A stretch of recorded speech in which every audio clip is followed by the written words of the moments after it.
नमस्कार साथियों, आप सभी का पुनः स्वागत है आपके अपने चैनल स्पेक्ट्रम साथी में। आज फिर हम एक साथ हैं एक नए विषय के साथ और ये विषय है हमारा प्रसाद। जी हाँ साथियों, धार्मिक अनुष्ठानों, मांगलिक कार्यक्रमों, पूजा पाठ और हमारे मंदिर में प्रसाद वितरण की बहुत ही अनूठी और जीवन प्रदायिनी परंपरा है।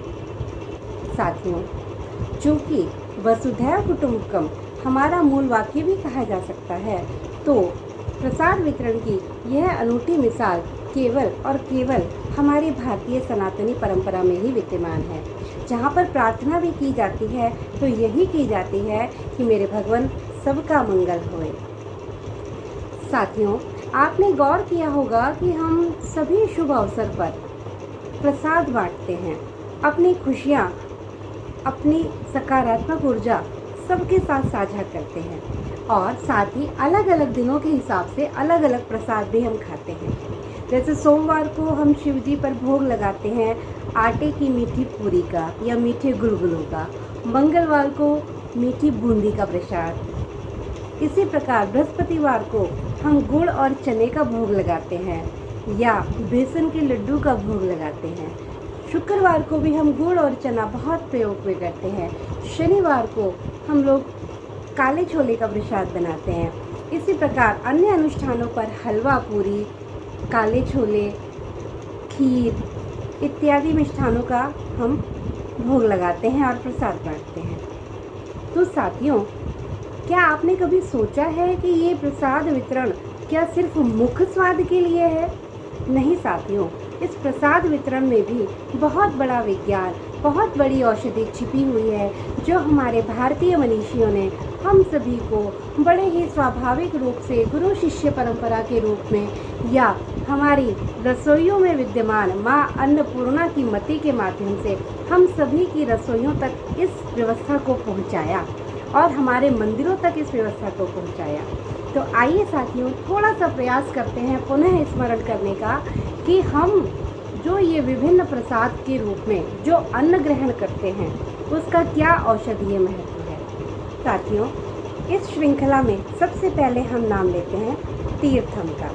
जी हाँ साथियों, जब हम मंदिर जाते हैं तो तांबे के लोटे में जो जल होता है उसमें तुलसी दल होता है, गंगा जल मिश्रित होता है।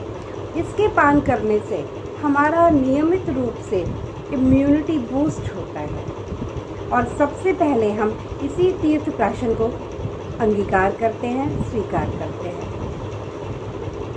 इसके पश्चात बहुत महत्वपूर्ण भोग आता है मेरे साथियों, और वो भोग प्रसाद है गुड़ और चने का।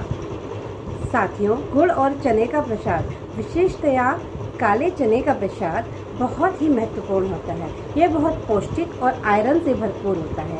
ये हमारा मोटापा कम करता है, इसमें विटामिन बी कैरोटीन होता है। काले चने के खाने से यूटीआई इन्फेक्शन दूर होते हैं, क्योंकि काले चने में गंदा पानी और इन्फेक्शन को सोखने की शक्ति होती है। ये हमारी हड्डियों को मजबूत करता है, पाचन शक्ति को बढ़ाता है। साथियों, हम महिलाओं के लिए जो एक मेंस्ट्रुअल साइकिल होता है, उस दौरान जो हमारे शरीर से बहुत से हार्मोन निकल जाते हैं दूषित रक्त के साथ, ये उनकी वापस पूर्ति करता है। हमारे मेंस्ट्रुअल साइकिल को ये ठीक रखता है और हमारे सेक्स हार्मोन्स को ये ठीक रखता है। लीवर को हेल्दी रखता है। भीगा चना आंखों की रोशनी के लिए बहुत अच्छा बताया गया है। भुना चना हमारे कफ को निकालता है। अगर सर्दियों में हमारी छाती में कफ जम जाता है तो आप भुना चना खाइए छिलके सहित, वो आपके कफ को बड़ी शीघ्रता से और आराम से बाहर निकाल देता। साथियों, काले छोले के छिलके में क्लोरोफिल होता है, जिसके सेवन से हमारा स्वास्थ्य हरा भरा रहता है। तो इसीलिए व्यवस्था की गई कि इस बहाने प्रसाद के माध्यम से हम ये शक्ति अपने अंदर ग्रहण कर सके। साथियों, आपको याद होगा कि कोविड काल में औषधियों के रूप में हम सभी को जिंक की गोलियां खाने को दी गई। तो साथियों, काले छोले, भुने हुए काले चने जिंक का एक बहुत अच्छा स्रोत है और ये हम प्राचीन काल में नियमित रूप से हम सेवन कर ही लिया करते थे। तो देखा साथियों, इतना ही नहीं, इसके अलावा और भी बहुत से गुण हैं काले छोले और गुड़ खाने के। गुड़, ईख, गन्ना, इसकी विशेषता से हम सभी परिचित हैं। अब हमारे प्रसाद में अगला बहुत ही महत्वपूर्ण और श्रेष्ठ प्रसाद आता है और वो प्रसाद है माखन मिश्री का। माखन मिश्री हमारे लड्डू लाल को भी बहुत प्रिय है और साथियों, हम सभी परिचित हैं कि माखन और मिश्री खाकर हमारे कान्हा जी कितने बलिष्ठ, कितने बलवान हो गए और कितने राक्षसों का उन्होंने संहार किया। साथियों, माखन और मिश्री न केवल हमारे शरीर को बलशाली बनाता है, अपितु हमारे दिमाग और याददाश्त के लिए भी बहुत अच्छा है। हमारी मेमोरी पावर इससे बहुत बढ़ती है, ब्रेन पावर स्ट्रांग हो जाती है। ये सिर और जोड़ों के दर्द में बहुत लाभकारी है। मक्खन और मिश्री के सेवन से मुंह के छाले ठीक हो जाते हैं और कब्ज में भी राहत मिलती है। इतना ही नहीं साथियों, अगर हमें अपनी त्वचा में निखार लाना हो, अपनी त्वचा को कांतिवान बनाना हो, माखन मिश्री सबसे बड़ी औषधि है और सबसे बड़ा ऑइंटमेंट है जिसे लगाने की नहीं, खाने की ज़रूरत होती है।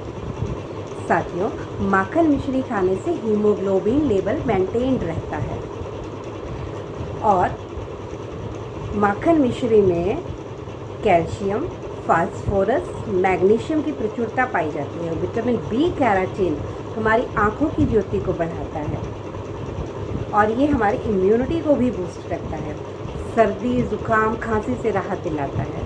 तो देखा साथियों, हमारी प्रसाद की व्यवस्था में औषधियों की व्यवस्था अपने आप हो गई, वो भी स्वाद के भरपूर आनंद के साथ। और ये स्वाद मात्र स्वाद नहीं है, इस स्वाद में भगवान जी का आशीर्वाद भी है। साथियों, अब इसी तरह एक और महत्वपूर्ण प्रसाद, एक महत्वपूर्ण भोग का जिक्र करते हैं और वो है पंचगव्य। जी हाँ साथियों, देसी गाय से प्राप्त 5 चीज़ों के समूह को पंचगव्य कहा जाता है। इसमें क्या क्या शामिल है? गौदूध, गौदही, गोमेह, गोघृत और गोमूत्र। इन सबको मिलाकर सेवन करने से हमारे शरीर की अंदरूनी रोग प्रतिरोधात्मक शक्ति तो बढ़ती ही बढ़ती है, ये हृदय रोग में भी बहुत लाभकारी होता है। कैंसर, मिर्गी और हिस्टीरिया जैसी बीमारियों को दूर करता है और उनका उपचार भी करता है। इतना ही नहीं साथियों, अगर कोई लकवाग्रस्त हो जाता है तो उसके लिए भी ये बहुत एक उत्तम औषधि है और ताकत बढ़ाने वाला एक टॉनिक भी है। कैल्शियम, प्रोटीन और विटामिन्स का खजाना है पंचगव्य। आर्थराइटिस में बहुत लाभकारी है पंचगव्य का सेवन। साथियों, पंचगव्य बहुत अच्छा विषनाशक है। हमारे शरीर में अगर हम पंचगव्य का नियमित रूप से सेवन करते हैं तो साधारणतः विष का असर नहीं होता। साथियों, आप सभी को मीराबाई जी की एक कथा ध्यान होगी कि जब मीराबाई जी को ये कहा गया कि आप ये भक्ति सत्संग छोड़ दो और राजघराने की अन्य बहुओं के समान, अन्य बेटियों के समान सामान्य जीवन व्यतीत करो, लेकिन उन्होंने इस चीज़ का विरोध किया और इसके दंड स्वरूप उनको विषपान करने की सज़ा दी गई। परंतु साथियों, आपको ध्यान होगा, मीराबाई ने विष का प्याला सेवन कर लिया और उस विष ने उनके शरीर पर कोई असर नहीं किया और वो जीवित बच गई। प्रभु कृपा तो थी ही, लेकिन पंचगव्य का नियमित सेवन उनकी माताश्री उनको उनके बाल्यकाल से ही कराती थी और ये उसी पंचगव्य का प्रभाव था कि उन पर विष का असर नहीं हुआ। तो देखा साथियों, पंचगव्य की इतनी बड़ी महत्ता। साथियों, अब एक और महत्वपूर्ण भोग प्रसाद का जिक्र करते हैं और वो है हमारा पंचामृत। जी हाँ साथियों, सही पहचाना आपने। प्रभु सत्यनारायण की कथा के समय आटे का कसार और दूध दही से बना हुआ पंचामृत जो हम ग्रहण करते हैं, वो अपने आप में शक्ति का बहुत बहुत बड़ा खजाना है। केवल अपनी शारीरिक शक्ति ही नहीं, अपितु इससे हमारी आत्मिक और आध्यात्मिक उन्नति भी होती है। वो कैसे, आइए देखते हैं। साथियों, पंचामृत में दूध, दही, शहद, शक्कर, तुलसी दल, गंगाजल और मेवों का मिश्रण होता है। मेवों की शक्ति हम सभी जानते हैं। उसमें बादाम, काजू, चिरौंजी हम डालते हैं, गोला डालते हैं। इन सभी की शक्ति हम सबको मालूम है और इनके सेवन से न केवल हमारे अंदर विषैले तत्वों से लड़ने की शक्ति बढ़ती है, अपितु हमारी रोग प्रतिरोधक क्षमता बढ़ती है, पौष्टिकता बढ़ती है, भोजन में अरुचि हो या कहते हैं कि मेरा टेस्ट खराब हो गया, कुछ स्वाद समझ नहीं आ रहा, खाना अच्छा नहीं लग रहा, ये उस चीज़ को भी ठीक करता है। इतना ही नहीं साथियों, पंचामृत के पान से हमारी आध्यात्मिक और आत्मिक उन्नति भी होती है। वो कैसे? दूध शुद्धता का प्रतीक है, दही निष्कलंकता का प्रतीक है, घी स्नेह का प्रतीक है, शहद मिठास और शक्ति का प्रतीक है, शक्कर मधुरता का प्रतीक है। तो साथियों, इससे हमारी शारीरिक कांति में वृद्धि तो होती ही है, अपितु आध्यात्मिक उन्नति भी होती है। इतना ही नहीं, पंचामृत हमारे बालों को काला, घना और लंबा बनाने में भी सहायता करता है। हमारी आत्मिक शांति होती है और हमारी चिंता दूर होती है। जो हम कहते हैं ना स्ट्रेस लेवल, ये उस स्ट्रेस लेवल को रिड्यूस डाउन करता है और हमारे क्रोध में भी शांति प्रदान करता है। प्रभु सत्यनारायण के पंचामृत की बात हो और कसार आटे पंजीरी की बात ना हो, ऐसा तो हो ही नहीं सकता। साथियों, आटे को भूनकर जब हम घी और शक्कर के साथ उसका भोग प्रसाद बनाते हैं तो उसमें अलग ही स्वाद बढ़ जाता है, उसकी अलग ही ताकत बढ़ जाती है। आपने देखा होगा साथियों, बहुत से व्यक्ति, बहुत से घरों में पूर्णमासी पर भगवान सत्यनारायण की कथा का आयोजन किया जाता है और बहुत से घरों में ये 12 मासी पूर्णमासी का व्रत और कथा का एक अनुष्ठान, एक संकल्प ले लिया जाता है। जानते हैं क्यों साथियों? इससे प्रभु की ओर हमारा रुझान तो बनता ही है, एक स्वाद भी बनता है और एक पौष्टिक अन्न और या कहें एक औषधि हम नियमित रूप से हर महीने ग्रहण करते रहते हैं। तो साथियों, प्रसाद की महिमा व्यर्थ नहीं है। इतना ही नहीं साथियों, इस कसार को जब हम पंचामृत, फल और सब्जियों के साथ ग्रहण करते हैं तो इसकी शक्ति कई गुना बढ़ जाती है। बहुत बड़ा एनर्जी बूस्टर और इम्यूनिटी बूस्टर हमारा ये प्रसाद हो जाता है। साथियों, मीठी पूरी, मीठे पराठे का भोग, इसकी महिमा मैं क्या बताऊँ। कहते हैं गेहूँ जब शक्कर के साथ मिल जाता है, घी के साथ मिल जाता है तो उसकी कई गुना शक्ति बढ़ जाती है और हमारे भोले शंकर का यही प्रिय प्रसाद भी है। आप ध्यान कीजिए, सोमवार के दिन हम मीठा पराठा बनाकर अपने भोलेनाथ को अर्पित करते हैं, मीठे गुलगुले बनाकर अपने भोलेनाथ को अर्पित करते हैं। ये सब कोई मनगढ़ंत या केवल स्वाद बढ़ाने वाली या जीभ के चटकारे वाली चीज़ें नहीं हैं, इसके पीछे बहुत बड़ा औषधीय और आयुर्वेदिक विज्ञान है। साथियों, इस चीज़ को आप हमेशा ध्यान रखिए। अब हम एक और अन्य भोग की बात करते हैं और वो भोग है दूध और चावल से बने खीर पाक की। जी हाँ साथियों, खीर हम सभी का प्रिय भोजन है और हमारे ईश्वर को भी हम वही भोग लगाते हैं जो हमें रुचिकर हो, जो उनके लिए भी रुचिकर हो। साथियों, खीर में कुछ ऐसे तत्व विद्यमान हो जाते हैं, कुछ ऐसे गुण बढ़ जाते हैं जब हम दूध और चावल को एक साथ पकाते हैं, शक्कर को उसमें डालते हैं, कि वो मलेरिया जैसे बुखार को भी खत्म करने की शक्ति अपने आप में रखता है। हमारी इम्यूनिटी पावर बढ़ती है। आप ध्यान कीजिए, श्रावण मास में नियमित रूप से हम खीर का भोग लगाकर उसका वितरण करते हैं, अपने साथ साथ सभी के स्वास्थ्य का ख्याल रखते हैं, अपने भोलेनाथ को खीर का भोग लगाते हैं, विशेष रूप से सोमवार के दिन। साथियों, खीर अपने आप में बहुत बड़ी रोगनाशक औषधि है। इसके अलावा साथियों, हम बेसन की लड्डू और बेसन की बूंदी प्रसाद भी अपने प्रभु को अर्पित करते हैं और सबको वितरण करते हैं। ये तो बात हुई उस पकवान की, उस मिष्ठान की जो हम अपने घरों में, अपनी रसोइयों में पकाते हैं।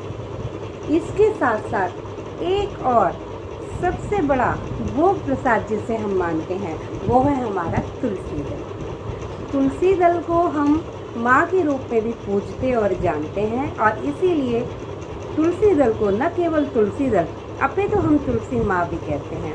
कोई भी भोग प्रसाद बिना तुलसी के ना तो मेरे ठाकुर स्वीकार करते हैं और ना ही वो भोग प्रसाद पूर्ण माना जाता है। तुलसी की महिमा तो अनंत है, इसके बारे में मैं जितना कह दूँ उतना कम है, परंतु विस्तार को संक्षिप्त करते हुए जो कुछ मैं आपको बता पाऊँ वो संक्षिप्त में मैं बताने का प्रयास करती हूँ। साथियों, आपको ध्यान होगा कि जब सूर्य ग्रहण या चंद्र ग्रहण होता है उस वक्त हम अपने भोजन में तुलसी दल जरूर डाल देते हैं। तुलसी दल में या तुलसी जी में वो विशेष गुण होता है जो भोजन को ना तो खराब होने देता और ना ही उसे बासी होने देता। तुलसी दल भोजन में मिलाने से एक तो वो प्रसाद स्वरूप हो जाता है, दूसरा लंबे समय तक वो भोजन ताज़ा बना रहता है और इसकी पुष्टि हमारा आयुर्वेद भी करता है। साथियों, तुलसी की संगत ऐसी है, इसको जिस भोग के साथ मिला दो उसी के गुणों में ये वृद्धि कर देती है। और जब तुलसी के गुणों से वृद्धि किया हुआ भोजन हम स्वीकार करते हैं, हम पाते हैं, तो हमारे शरीर की रोग प्रतिरोधक क्षमता तो अपने आप कई गुना बढ़ जाती है। साथियों, इसके अलावा कभी कभी हम चिनौरी या रामदाना का भी भोग लगाते हैं। उसमें कहा जाता है कि अंदर बाजरे का दाना होता है। जब बाजरे का दाना और ऊपर से चीनी की कोटिंग से वो जो हम गोल गोल दाने उनका भोग लगाकर उनको प्रसाद के रूप में स्वीकार करते हैं, तो वो भी हमारी एनर्जी और हमारी इम्यूनिटी को बढ़ाता है।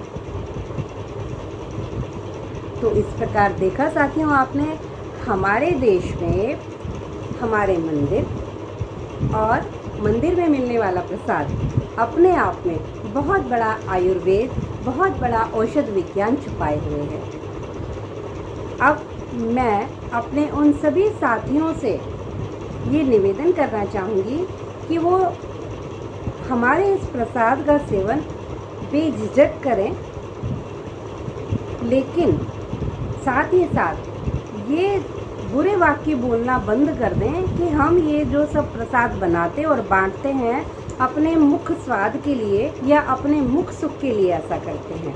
हमारी तो इतनी महान परंपरा है कि जब हम अपने स्वास्थ्य का ख्याल रखते हैं, अपने साथ साथ हम सभी के स्वास्थ्य का ख्याल रखते हैं और यही कामना करते हैं कि जब हम अच्छा खा रहे हैं तो हमारे साथ साथ हमारे बंधु बांधव भी अच्छा खाएं, हम स्वस्थ रहें और सभी स्वस्थ रहें। साथियों, इन्हीं शब्दों के साथ मैं अपनी वाणी को यहीं विराम देती हूँ और सबकी मंगल कामना के साथ आपसे विदा लेती हूँ। अगले एपिसोड में हम फिर मिलते हैं एक नए विषय और एक नए ज्ञान के साथ, जो हमारी सनातनी परंपरा की प्रतिष्ठा को पुनः स्थापित करने में महत्वपूर्ण योगदान देगा। संगच्छध्वं संवदध्वं।